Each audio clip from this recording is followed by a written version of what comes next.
बिस्मिल्लाहिर्रहमानिर्रहीम। या अय्युहन्नासु इत्तक़ू रब्बकुम इन्न ज़ल्ज़लतस्साअति शैउन अज़ीम। यौम तरौनहा तज़हलु कुल्लु मुर्दिअतिन अम्मा अर्दअत वतضع كل ذات حمل حملها وترى الناس سكارى وما هم بسكارى ولكن عذاب الله شديد. ومن الناس من يجادل في الله بغير علم ويتبع كل شيطان مريد. كتب عليه أنه من تولاه فأنه يضله ويهديه إلى عذاب السعير. يا أيها الناس إن كنتم في ريب من البعث فإنا خلقناكم من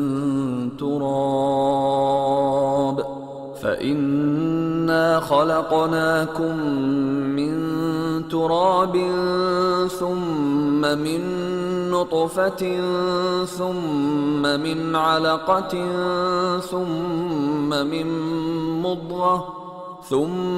من مضغة مخلقة وغير مخلقة لنبين لكم ونقر في الأرحام ما نشاء إلى أجل مسمى ثم نخرجكم طفلا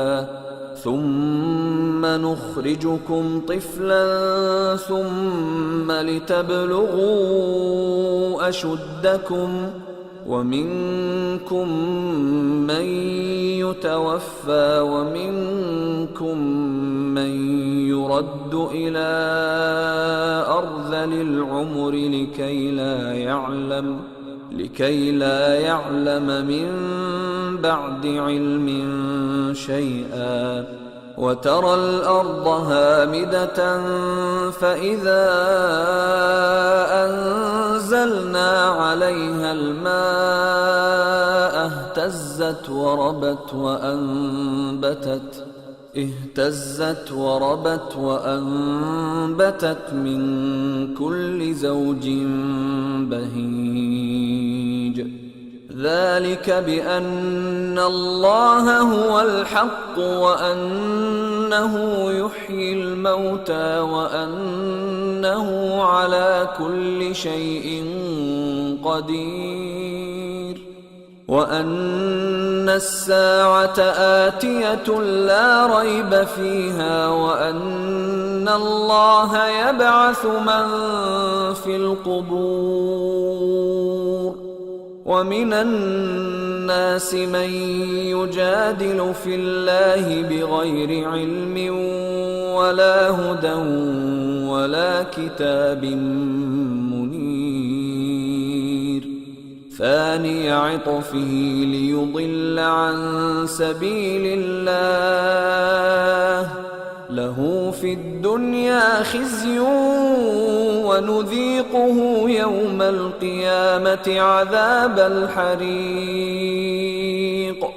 ذلك بما قدمت يداك وأن الله ليس بظلام للعبيد. शुरू अल्लाह का नाम लेकर जो बड़ा मेहरबान निहायत रहम वाला है। लोगों, अपने परवरदिगार से डरो कि क़यामत का जल्जला एक हादिसा अजीम है। ए मुखातब, जिस दिन तू उसको देखेगा उस दिन ये हाल होगा कि तमाम दूध पिलाने वाली औरतें अपने बच्चों को भूल जाएंगी और तमाम हम्ल वालियों के हम्ल गिर पड़ेंगे और लोग तुझको मदहोश नजर आएंगे, हालांकि वो मदहोश नहीं होंगे बल्कि अजाब देखकर मदहोश हो रही होंगे।